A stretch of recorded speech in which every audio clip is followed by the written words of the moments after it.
Hi, what's up? We're in the third pod. Please go check out the previous pod. I was speaking in those pods about how it is that when I came to Christ, I sought Him for what it is that I wanted in life. I wanted a family.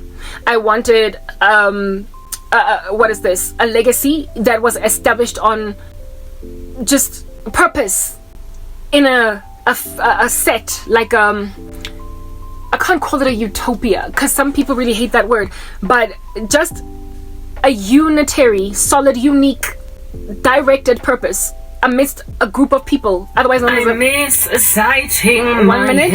otherwise known as a family, right? Yeah, I recognized, I noticed eventually that what job desire, what job career choice that I should have been whispered into my ear to pursue when I was still in high school but did not know any better to look out for that particular career was management consulting. Before I could even search out my aspirations for management consulting, I lost everything. When I had lost everything, I was struggling financially to make ends meet, and so I started to basically spread out what little I had to go a long way, and that's when I learned how to bake.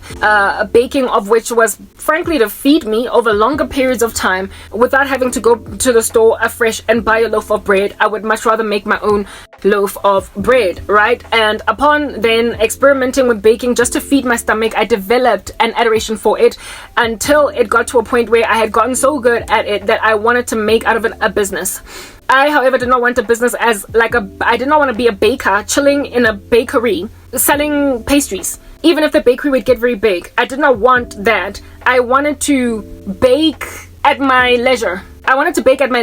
Do you understand? Every single morning I gotta wake up and make donuts. Every single morning I gotta wake up and make puff pastry. Every single morning I gotta know that would be a chore, and that would be limiting me or restricting me to one career, because there's no way that I could ever be a baker at a bakery and also be so many other things. A bakery of which opens at like 6:30 in the morning, 7 for people going to work, and then it closes at like 5 p.m, 4 p.m. in the afternoon, and you gotta also be in the bakery cooking or baking way before the bakery even opens.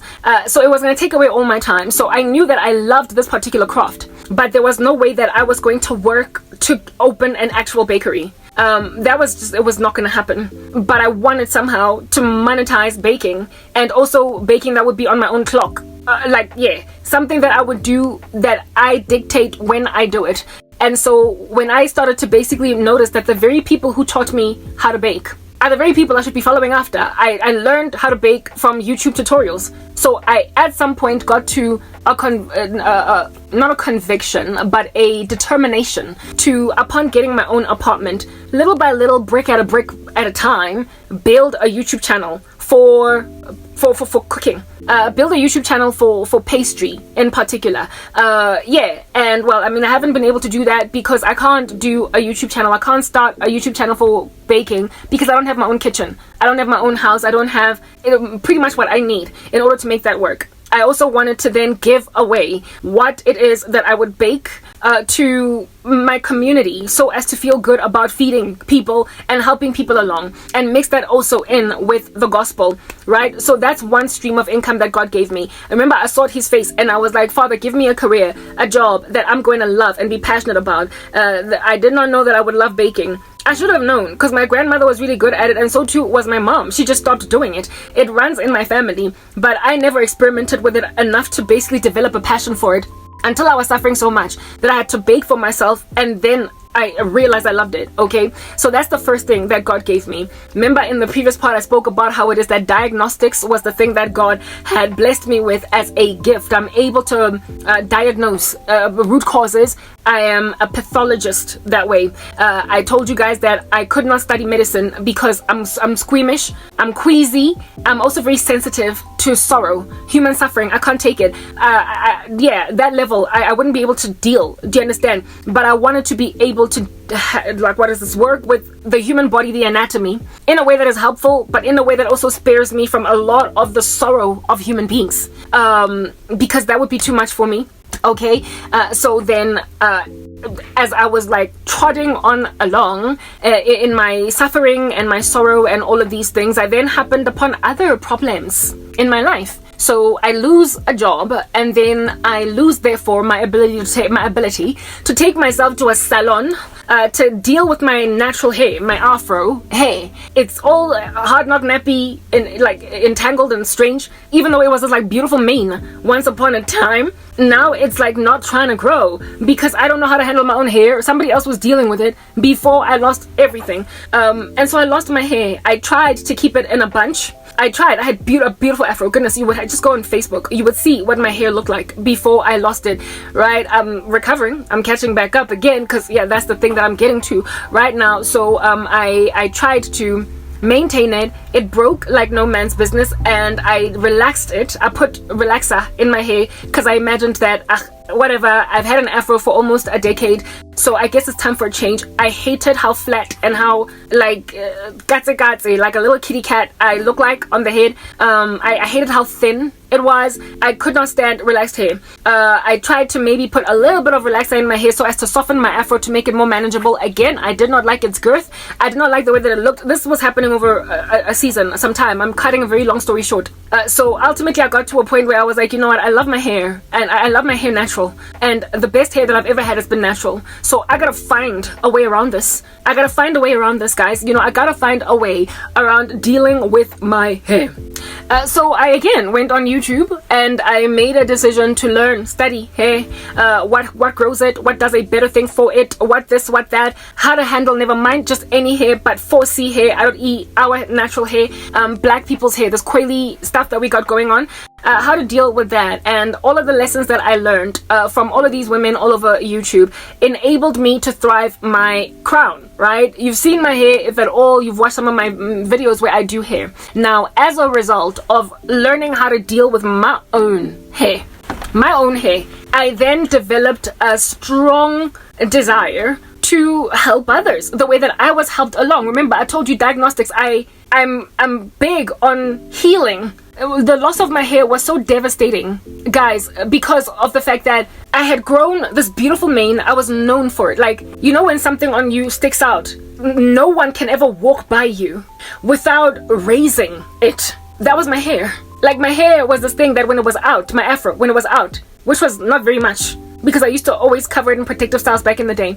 Whenever it was out, almost every person I would meet would comment, and it was always positive. If I would upload a photo on YouTube where my afro was all out, I was never short of commentary underneath that particular post. My hair was my crown of glory, guys. Is that basic? And when I lost it, I felt so defeated. So I know how painful it is for women who are struggling with hair. I know when they start to lose it, especially when it was their signature feature, their defining feature. I know how heartbreaking it can be to struggle nginwele. And you know, there are things that before I lost my job, I never would have investigated or interrogated so much so as to come to a conclusion.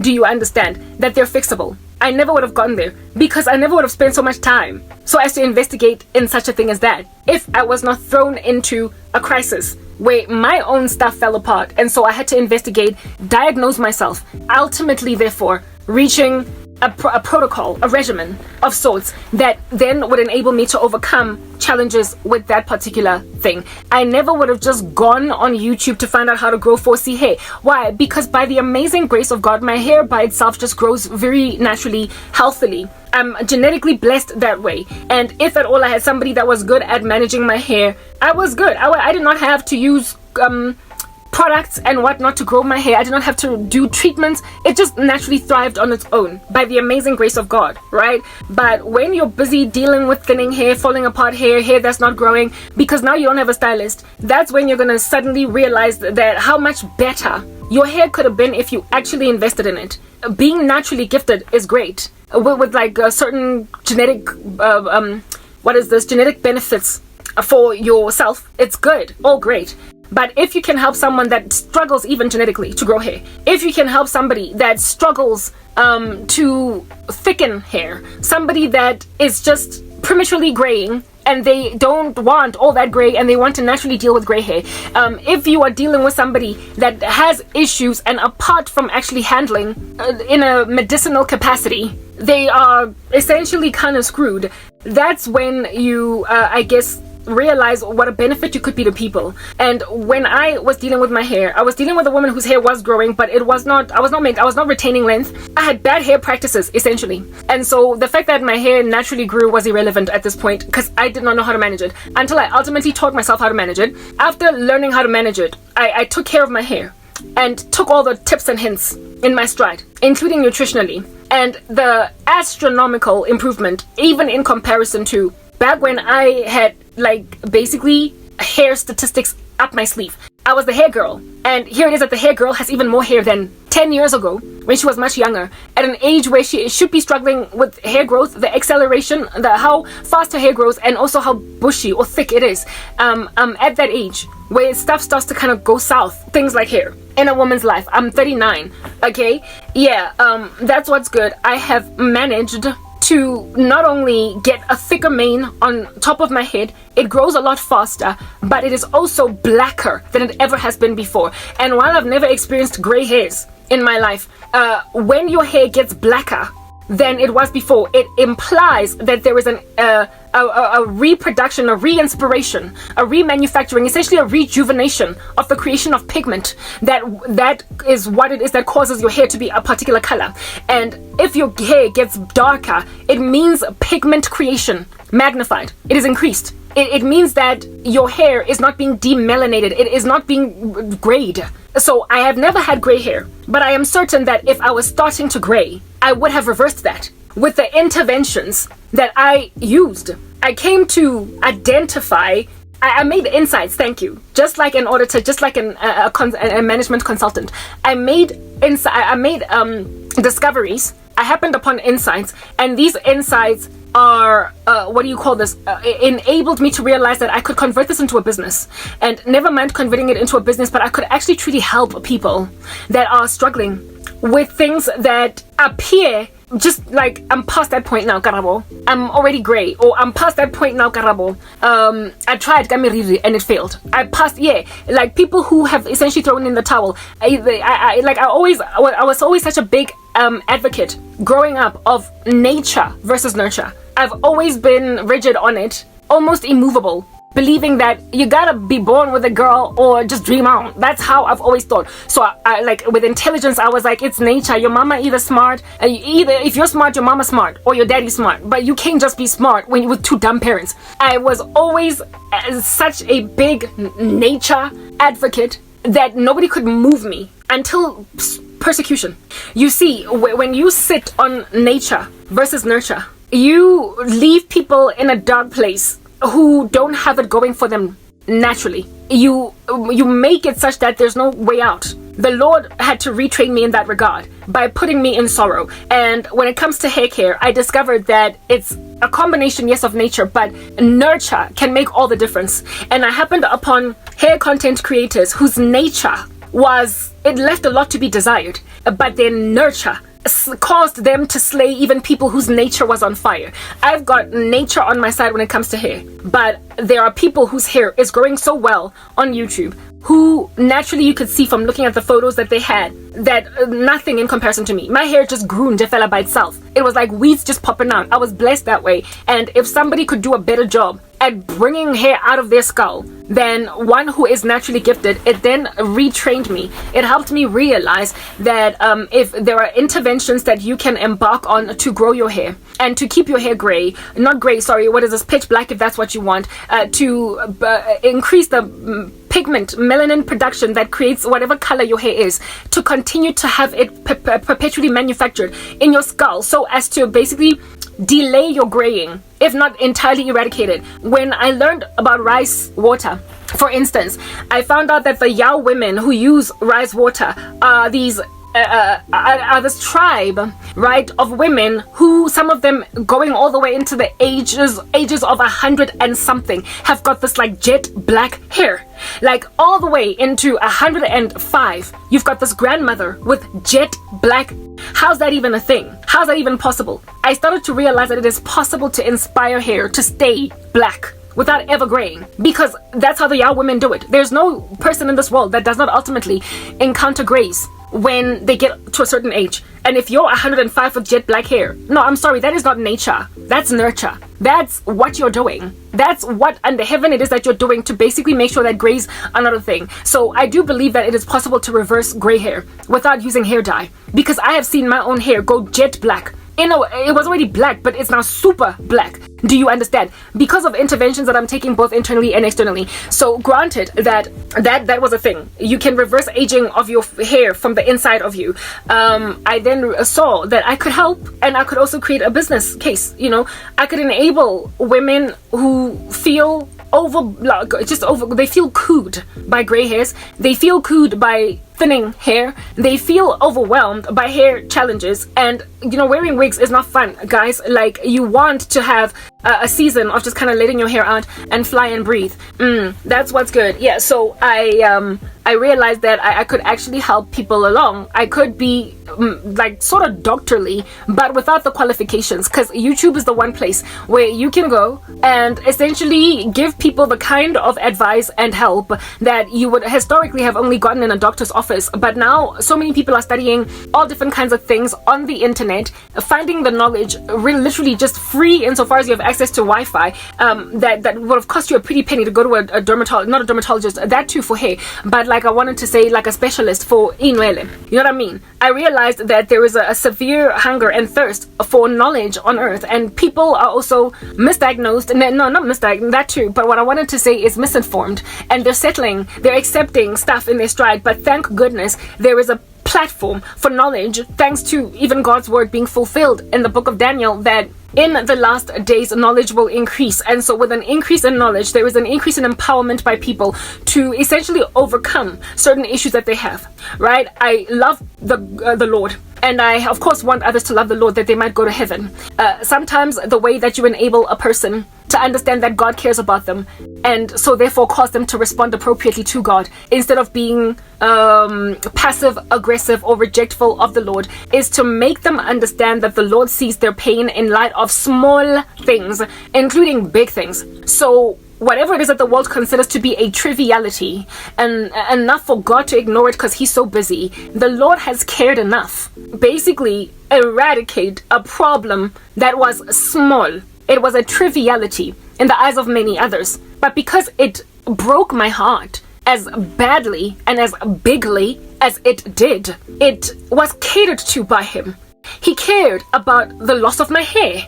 And so when the Lord cares about such a small thing, when you're undergoing so many other issues, you recognize how it is impossible for him to neglect the big things.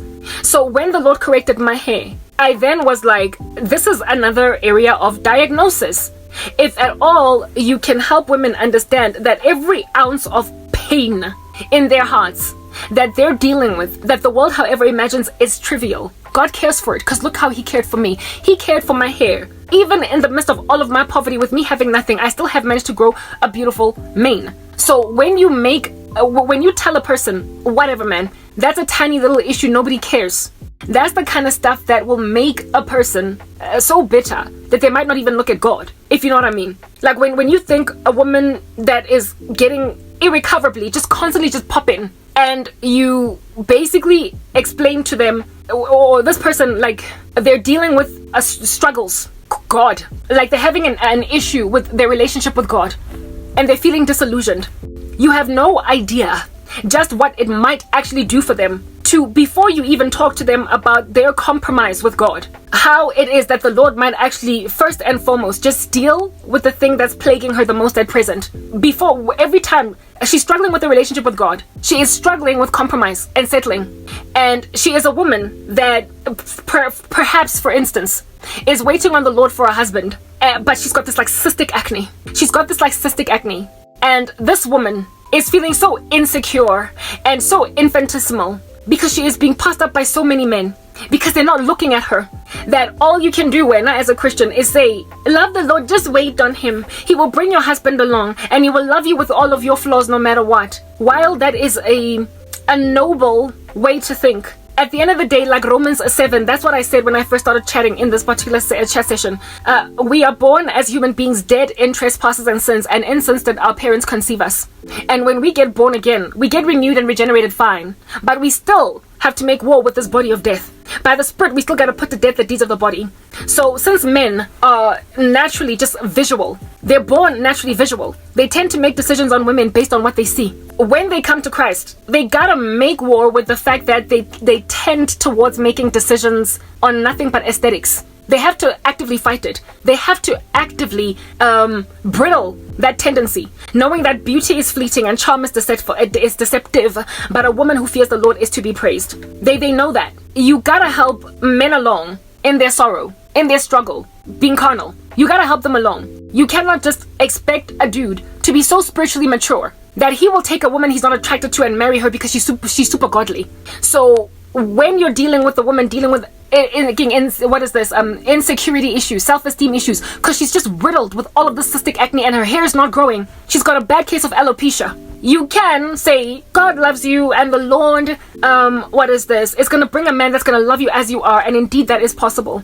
Your diagnostic power is in basically enabling this woman to clear her acne and to grow her hair, and so therefore enable a man that is struggling with his flesh to not have to struggle so much with his flesh, because he will be naturally attracted to her because her skin has cleared and her hair has grown back. So you diagnose the issue at the root. Make this woman realize that God cares for the small things and the big, and while it might be considered small to you, to them, your issues with hair growth, and while it might appear trivial to them, your issues with skin, it is gargantuan to you. It is a tumultuous earthquake in your heart. It really wreaks havoc in your life. When you look in the mirror in the morning, you can't even stand what you're looking at. So how in the world are you going to be confident in the presence of a man? How are you going to even look him in the eye? How are you going to spend enough time talking with him to convince him that you are a helper suitable? If you can't stop thinking as he's talking to you that he's probably looking at my oozing, passing, like cystic pimple, you will stumble over your own words just based on your own insecurities as you are looking at this man, imagining that he thinks of you as a monster.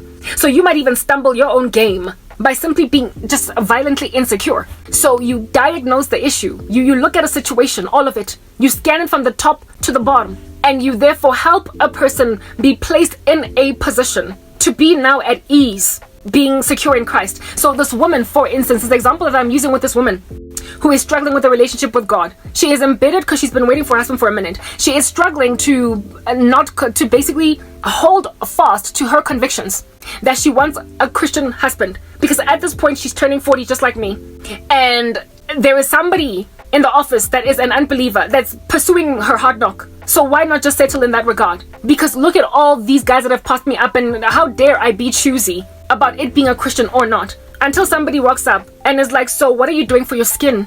Do not be scared to ask people that question, because I was helped by people who asked me that question. I went to the discount and a woman asked me, so what are you doing for your skin? Even though she was scared to talk to me at first because she imagined I would be offended. But I felt grateful that she identified an issue and so therefore made a diagnosis, a recommendation. She was diagnostic in and of herself. She saw I have a skin issue and it was beating on my heart. It was weighing me down. And the Lord God Almighty charged her to, even though she was scared to offend me, nonetheless knock on my door and ask me. The same thing is true of the doctor that I went to go and see for my cough. Upon eventually checking me and putting a little stethoscope on my heart, he then was like, so what are you using for your skin? My skin was that bad. My skin was that bad. That doctor was a GP, not a dermatologist, a general practitioner. You understand? But he cared enough for me to realize that I have another issue. And I felt grateful for him asking that question. I also felt grateful for the other lady asking me that question. All the products that I'm currently using came recommended by people who were like, so what are you doing for your skin? The lady that made the recommendation of the other product that cleared my acne finally. We were talking about something else, and ultimately she was like, so how about you try this out, because other ladies have been cool with it. Sometimes before a person can be successfully evangelized, you gotta deal with the root cause that's eating them alive. Or sometimes before you can encourage a person to truly trust God, you gotta diagnose the thing that's eating them alive, making them think God does not care. And so this chick that's got this bad case of acne has likely been praying for God to clear her skin in her own prayer closet. And everybody else has just been like, be mature, wait on God. Until somebody walks up and is like, hey, hi, what's up? In the name of Christ, I'm good. So what are you doing for your skin? You know, this is like product that I'm using. And this woman will suddenly sit down and take notes She will sit down and take notes because she's been asking all along, and at the back of her mind, just like I was thinking at the discam, I will remember that I have prayed to God and asked him for help concerning my skin. I'm breaking out. So you don't even know what a person is taking to God privately in prayer. And even though some prayers you might imagine are trivial, shallow for a person to be praying, there are people that are thoroughly focused on that as a prayer item, dedicating half an hour of the entire prayer session to it.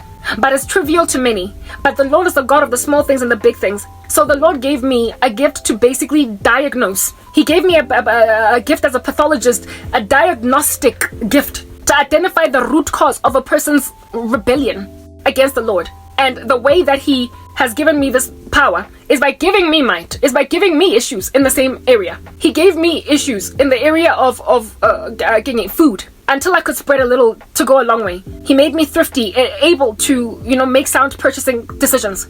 In the area of my hair, he took me to school through YouTube because I was struggling to grow my hair, right? Given that I could not maintain my own 4C hair. Until I studied and studied and studied and studied. And now I am knowledgeable enough, having seen fruit in my own life, to give counsel to women as to how to grow their hair from the inside out. Not only in terms of products, but also what they ingest. Because with me, I do believe it is a combination of what I ingest and what I use on my head. And I have explained on numerous occasions what I ingest. And it is cheap. It's not like multivitamins or whatever. I drink. This is like drink that I have every single day. I'm not going to labor into it. I'm explaining a bigger point right now. We're not so much talking about hair care or skin care, but the overall thing that I asked for from the Lord. I'm still talking about bespoke items coming from heaven. And that I made an observation over time. So why under heaven did I even start taking that drink that I took every month? It was because I was studying my skin. There was a time when I was just breaking out into a whole bunch of acne, and I didn't know what was going on. I had come from having absolutely perfectly clear skin to now I got this acne. What's going on? Like, what's happening? So what did I do? Sat down in front of a whole bunch of estheticians, sat down in front of a whole bunch of dermatologists. I sat down in front of a whole bunch of Lay Jane and Joe, however, nonetheless, skincare, gurus, experts, whatever they want to call themselves. And I learned. And I studied and studied and studied. And among what it is that they were counseling is essentially issues with inflammation in the body. And you know how me and biology, I've always loved biology. I've always loved the anatomy. I've always loved how the human physiology operates. And so whenever it comes to explaining things about the human physiology, I pay attention and I catch understanding very quickly, because it's always been my core interest. Remember, I could never be a doctor because I'm squeamish, but I love the human body and how it works, and so the benefits of it. So when I was breaking out with all these other issues on my face, I studied from multiple people across the internet, some of whom got into what would be considered to be laborious detail, but for me it was not laborious detail. It was not jargon. I did not regard their explanations as jargonic because I was actually like a student in school studying, because this has always been my area of interest. So I was prepared to listen and therefore catch on to information a lot more loftily than a person that just wants surface terms without necessarily understanding how anything works in the deeper levels of this particular explanation. And so I learned a little bit more, if not a lot more, than the regular person trying to find out what retinol can do for their skin. Do you understand what I'm saying? So when it came to trying to figure out what was up with my skin, I found out that there are ways to reduce overall inflammation in the body by ingesting certain foods. So that's when I started going out of my way to purchase ingredients at Discam to reduce overall inflammation. Hopefully the end result will be that my skin will clear. Believe it or not, the first time I learned about fenugreek, it was not so much for hair, right? It was for skin. Some woman claimed that she ate or drank fenugreek water for months on end, and next thing her skin popped and became clear. It was only later that I realized that fenugreek also grows hair. But I first started taking or ingesting fenugreek because I was told it can clear skin. And instead what I noticed was my hair just like started to grow like violence. My hair started to grow like violence. So I was like, and then I learned that fenugreek is actually a hair tonic. It is like a whole hair powerhouse, right? So before fenugreek became to me a hair product, herb or seed, it was first used in my life for skin clearance, for reduction of inflammation in the body. But it was not just fenugreek that I did this with, it was all other things, like a lot, guys, come on. I'm not going to explain what I do, but bottom line, because that's another thing for another day, I have seasons when I do explain that. what I'm trying to explain is that ultimately, everything that I learned got me to a point where I could be diagnostic. I could be able to root cause identify people's issues based on the fact that they were mine, and based on my own cries, my own struggles, my own woes, my own heavy held sorrows that I took to God. And in realizing how heavy a sorrow can be because of bad skin, I saw that it is irresponsible to just write off a person's skincare woes as, come on, God has got bigger things to deal with, or you need to focus on godliness and everything else will follow suit. Yeah, seek first the kingdom and its righteousness, and everything else will come to you. But how does it come to you? You gotta get information, you gotta get inspired, you gotta be educated, you gotta be instructed. Somebody gotta help you along as to what it would take, you who is seeking God and His righteousness, how to basically be added to you clear skin. Somebody got to rock up and actually clear your skin. And the Lord trained me to enable people who are struggling in this regard so that they can see that God has cared even about their skincare and not merely just says, seek first the kingdom and its righteousness and I will add good skincare to you. He has indeed told them, seek the kingdom and its righteousness, and then I will send somebody, one of my servants, to help you with skin. That's how it's going to be added to you. So that's how I am a a pathologist that way. That is how I am a management consultant that way. I am able to make insights, gather insight, find, identify an issue where others don't quite see it. I easily spot what a person likely is struggling with. I've been given compassion that way. I've been given empathy for people's core issues, such that when I talk to them and about those issues, they realize that God has cared. Because a lot of times people have gone to God and asked Him for stuff in prayer, and nobody knows what people have prayed in their prayer closets. And you realize the anointed miracle in the room when someone raises something that you prayed about. And so you see that, oh, God sent somebody to answer that particular prayer. Do you understand what I'm saying? So what I'm trying to explain is the things that I talk about every day in my ministry are diagnostic. They are reaching root causes. I speak about a broad range of topics to basically get to the root cause of why a person has been so rebellious or stubborn against God. And when then that issue is addressed, they feel answered. They feel responded to. And so they seek the kingdom because now this has been added to them. So I easily share my tips, my hints, what I have experienced, what I have benefited, because I recognize that I can't possibly be the only person struggling with insensitivity from the world when you're going through a lot and they expect you to just be godly, even though you don't have what you need. I recognize that. And so that's where my key competencies are. The Lord has made out of me a spiritual management consultant. Out of that spiritual management consulting business, if you want to call it that, He has given me multiple silos, multiple subject matter areas. In the future, I intend to monetize multiple. So here it is that I spoke about my what is this, hair, right? Was it hair? No, food. The food struggles made me a baker. I discovered that I love pastry cooking. Yeah, I am a pastry chef to a certain extent. That is a core competency that was given me by God that will one day be monetized. And then that started because of my suffering, my struggles with food in the beginning of my sorrow, and then the second one was my hair. And upon learning stuff about my hair, I have got a future intention to enable whoever, right? I don't believe that I'm ever gonna start a hair in my nutrition channel and my fitness channel. I will talk about hair, not fitness. Let me rather say nutrition. Yeah, because I intend definitely to also do nutrition, right? I can never really just focus on hair alone. I'm not passionate enough about it to focus on it alone. I am passionate enough about baking to do that on its own. I am passionate enough about I am minimally or partially passionate about hair, and I know that there are women who struggle, so I will touch on hair. Other kinds of channels that where hair is spoken about, right? Just general wellness, type thing. But for me, it's nutrition. All right. The third one was nutrition. I have been trained on nutrition and what works to do what. And okay, so naturally, guys, this era that we're living in of false eyelashes has given a massive underestimation of people's natural eyelashes, right?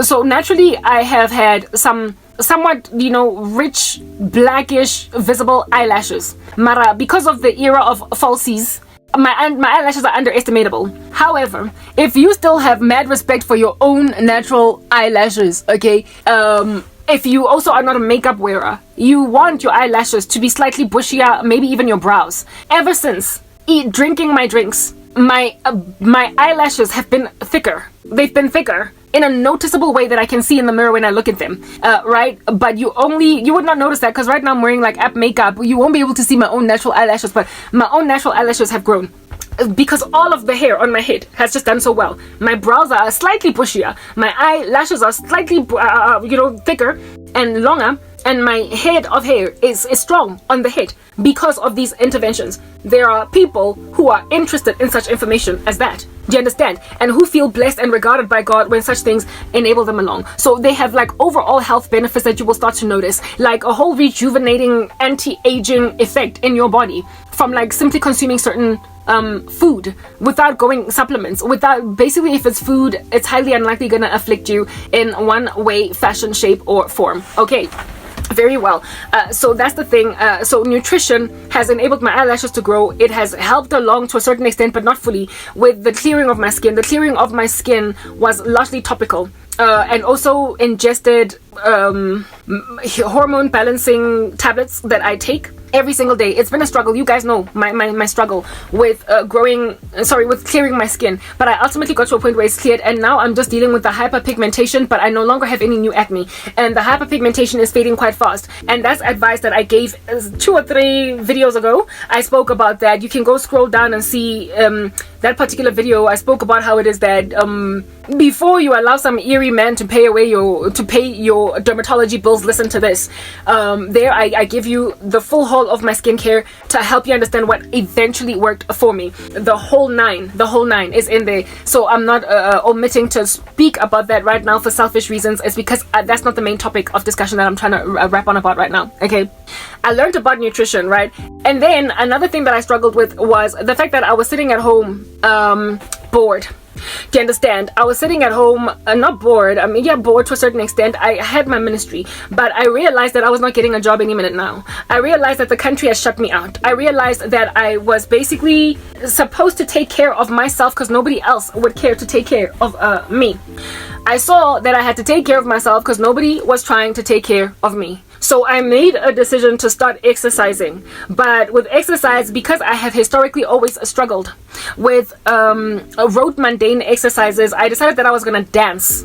I've always been a dancer, but not as seriously as I currently am. I've always loved dance, but I don't have any formal dance training, but I've always just loved dance. Okay, however, I got super serious with it, even down to the level of getting trained through choreographers. First I started doing turning on whatever music was on, and I would do like 10 to 20 minutes, and then I got so fit, I got fitter and fitter that I was able to do like an hour, 2 hours of exercise, and that lingered for years. And as I was growing in this craft, I then also would learn from actual choreographers. So I have been trained everything from home. When dance worked out for me when it comes to exercise, I developed a deep adoration now for fitness, something that I never, if I was still working in corporate South Africa, I would never under heaven have ever gotten to a point where I would see it as a feasible pursuit to one day do fitness, like as a trainer, like as in somebody that is actually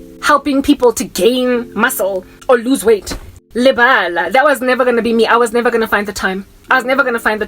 Neither discover the passion. I was never going to discover the passion. Being at home made it such that I did not have access to many things that people who have jobs have. I would have always kept on trying to go to the gym. That's what I'm trying to explain to you guys. If I was still employed, I was gonna keep paying. There was a year when I paid in advance a year's worth of membership at the gymnasium, and I never went. I spent 5,000 rands and I didn't go. Imagine that. Get 5,000. And that was because I had no motivation, zero motivation. The only type of exercise that has ever helped me and maintained me in it has been dance. And because of dance, I did things to my body. In other words, build my body to a level where for the first time I got to see muscles in parts of my body that I never thought would ever pop muscles. I'm one of those soft muscle people. Like, I don't naturally have a toned physique, and for me to tone in that area was like, whoa, I did this all by myself, doing my own thing. I did not learn, I was not focusing on particular muscle groups. I was only watching choreographers, watching dancers on the internet, and then trying to copy what they do. And I grew in grace, and I got better and better at what I did. Do you understand? And built such a beautiful body that I never thought I could ever have. That all of a sudden I had aspirations to do fitness training, but using dance. To do essentially what would be the tantamount of building your body up using your own muscle or your own body's strength, but through dance. So a form of dance calisthenics, if you want to call it that. That became a passion so exorbitant of mine that it became for me a singular source of income potential for me. In order to make money in the future, something that I could monetize. So do you see why I'm saying that the Lord answered my prayer through strife and suffering? I asked him, God, give me a job that I want to do. Made me realize when I was still working in corporate that I liked management consulting and that I am a diagnosticist or a pathologist spiritually, in that I identify root causes of issues. When I was then en route pursuing a management consulting career, I lost everything, so that was no longer something that I could ever feasibly do. But I was able to become a management consultant. In other words, a person that identifies root causes in people's lives in certain areas to enable them to grow in that particular regard, thrive, bring them back from the precipice of death, and like bring a company back from a near-death experience. That's what management consultants can do for a company. But instead of it being a company in my life, it was people on the precipice of like giving up when it comes to hair growth, when it comes to fitness, when it comes to food preservation, when it comes to this and that. Like all these areas that I have grown in have given me business streams, potential streams of income that I'm yet to monetize, but I am able to give counsel to people that is actually feasible, therefore displaying to the world out there that I am a travesty gawking at everybody. I am a sham. I am a scandal. I am a taboo, because I should be able to make money. I am so broad in all that I'm trying to do, and yet I am withheld, or what is this? Like there are barriers to entry that are wreaking havoc in my life. YouTube has presently shadow banned my fitness channel. Now, I know that I wanted to do a pastry channel, but I can't do that. Why? Because I don't have my own kitchen. You guys, right? I explained that. I don't have a big enough interest in hair to have its own channel, but it's going to fall within nutrition. Do you understand?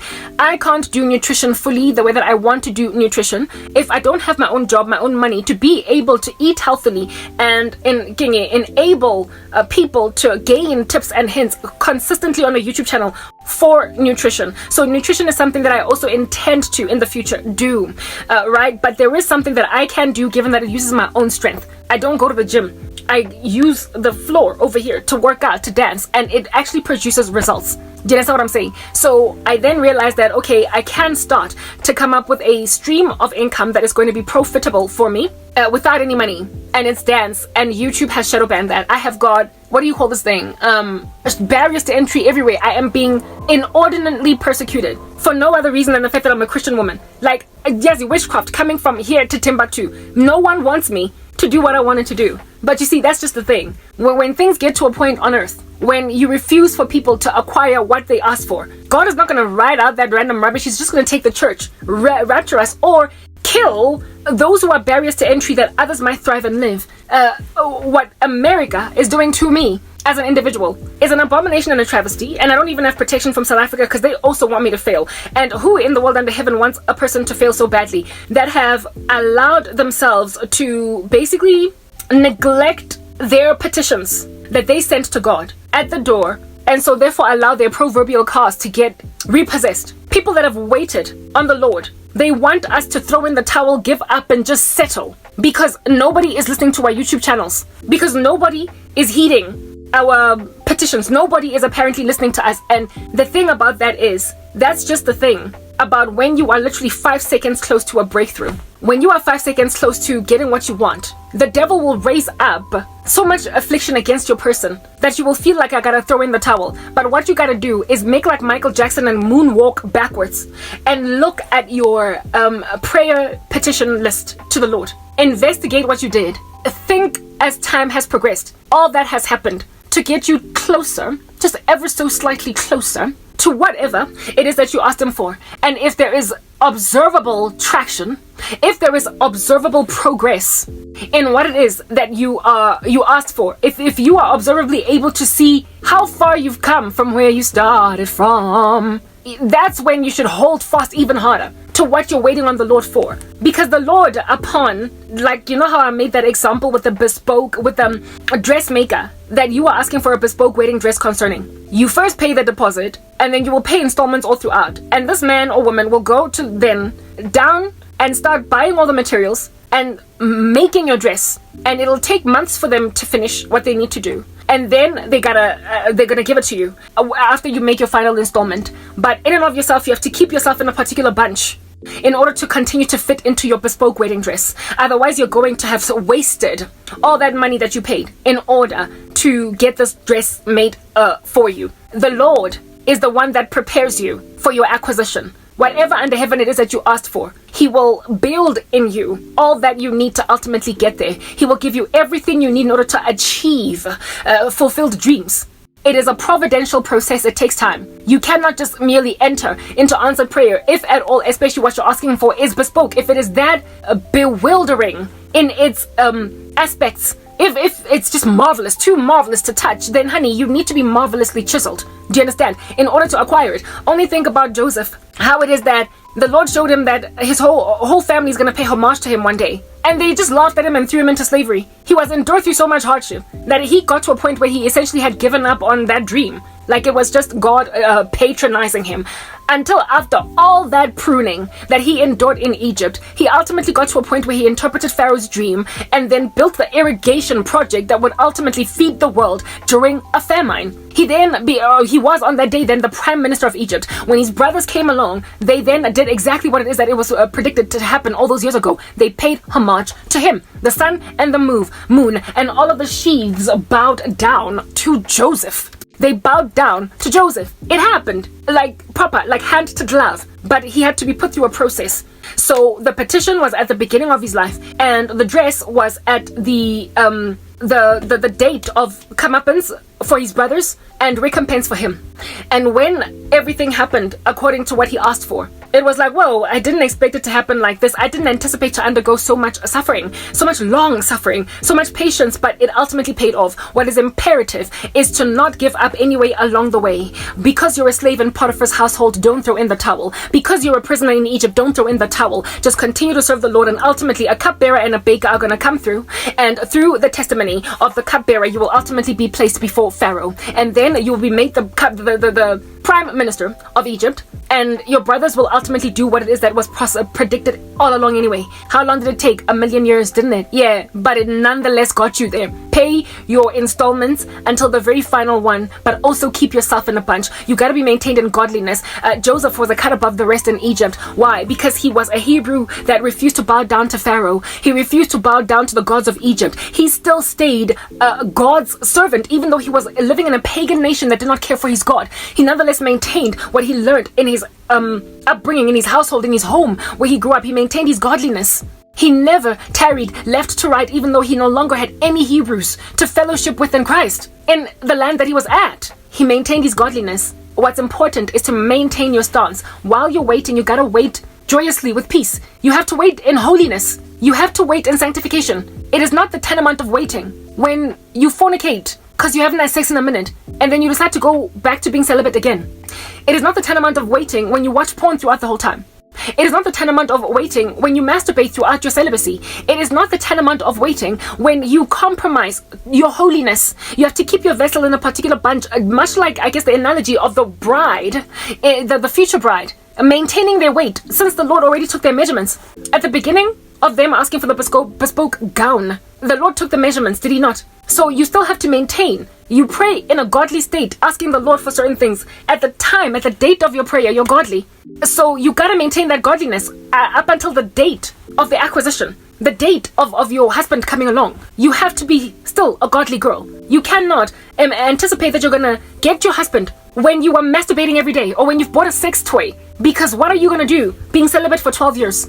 You cannot anticipate that that's not gonna be the thing that makes you the proverbial weight gain. And so now no longer being able to fit into your wedding dress. You will literally miss whoever it is that you're supposed to have waited for if you compromise. And settling is the thing that is eating alive a lot of Christians who, prior to them getting their breakthrough, they're like, hey, I'm gonna help God along. They either settle or they allow themselves to get fat. In other words, they allow themselves to lose the girth of their godliness in the season of waiting. And so you now are not a fit match, for crying out loud, for a dude that's been consecrated Like this guy that you're going to be marrying, he has been so set apart. He has been so fervent for Jesus the whole time that you've been waiting. He's been about just like you were supposed to be. His father's business. A man that is going about his father's business is not about to go and grab a bride that's masturbating every day. That's what you must understand. A man that is super consecrated to Jesus Christ is not about to go and grab a bride that's got a sex toy. He's not going to go and grab a bride that has compromised, that is still hanging out with worldly friends, that's still drinking alcohol and getting drunk every so often. He is not going to be able to identify you as godly, because in order for you to be found by Abraham's servant that is there to fetch a wife for his son Isaac, you, like Rebecca, gotta be about your father's business. Do you understand what I'm saying? You have got to be identifiable by your godliness. Otherwise, he's just going to walk right past you, because he's a man that is, of course, inundated by flash images of worldly women that can't, for the life of them, stop throwing themselves at him. And he has rejected every last one of them because he has waited for a godly woman. And so if you look no different from all of these other ladies flashing him like prostitutes at the red light district, yeah, he's just going to see you as some thirsty female of the world. Some girl in the world, some chick and fella in the world that is yet another trying to flirt with a Christian guy. And this guy is, while he won't offend you, he won't insult you, he won't say, "Get behind me, Satan." No, he won't be rude. He will just cordially, "Bye, Dinemo." Yeah, and never call you, never holla, never try to talk to you, because Dinemo, literally, you look like the world. You look like the world.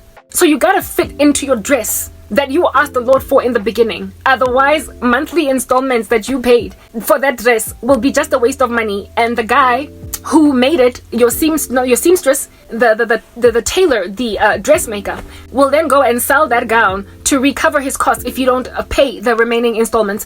And so you will lose something that you had already invested in, however, only up to a certain point, and then you dropped the ball. The Bible says that we must not grow weary of doing good, for in due season we will reap the peaceful fruit of righteousness if we don't give up. The operative end term is if we don't give up. We must not grow weary of doing good, for in due season you will reap the peaceful fruit of righteousness if you do not give up.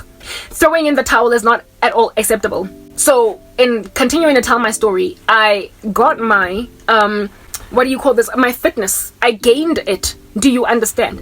And as a result of gaining fitness, I grew even in nutrition. And you see, the thing about investing in your body is it builds your metabolism even better than what you already had. All right. And my metabolism got built up and built up and built up and built up over the years. And here it is that I was thinking recently, I've been trying to lose weight. And here it is that I'm thinking that, oh my, like, what in the world is going on? Life is really hard over here. I can't lose weight, right? I can't lose weight. I don't know why I'm not losing weight. Maybe it's because I'm getting old. Maybe my internal,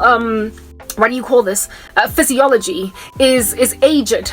Maybe I am getting old and that's why I'm struggling to lose weight. I thought that I had lost my metabolistic flair or my metabolistic edge, whatever you want to call it, and so therefore I must be aging. I must be getting old.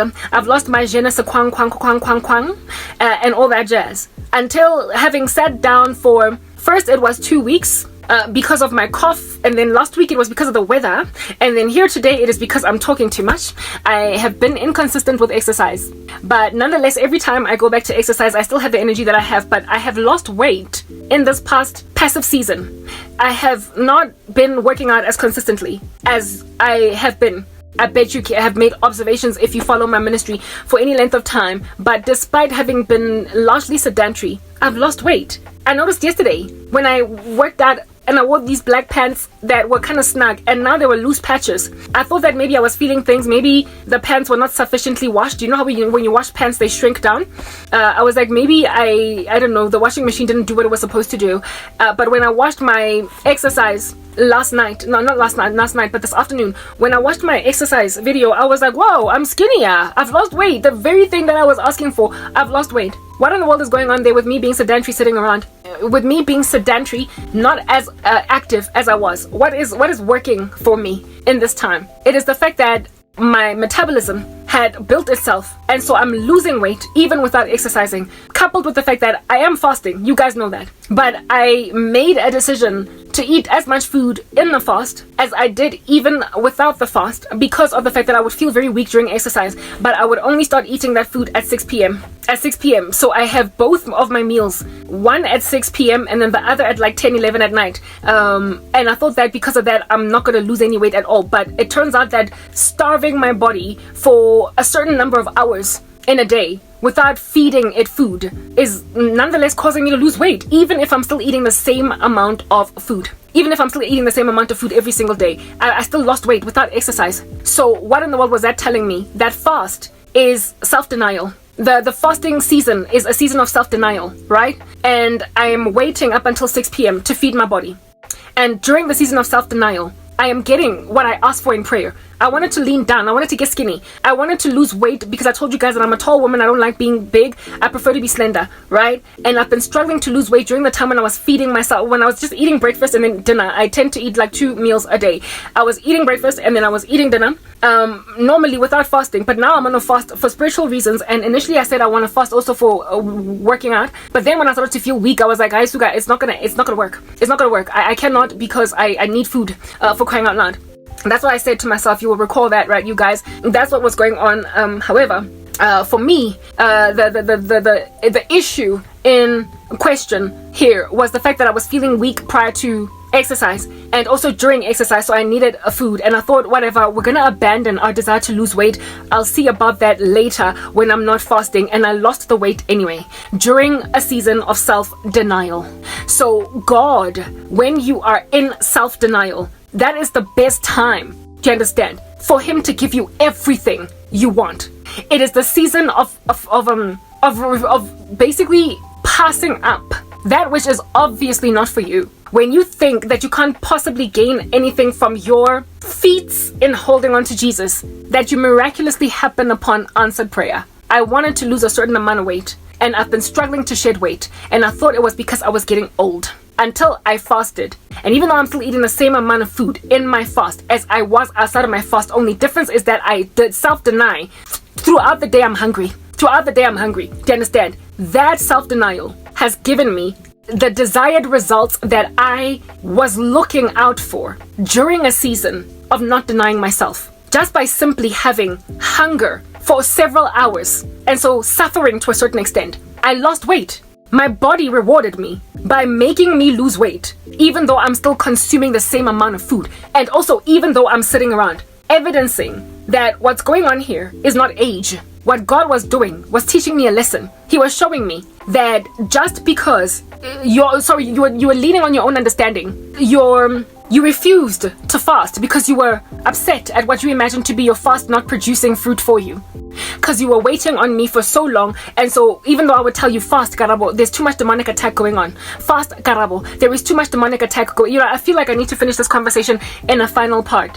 Yeah, let's move to a final part, so that I'm not rushing through this.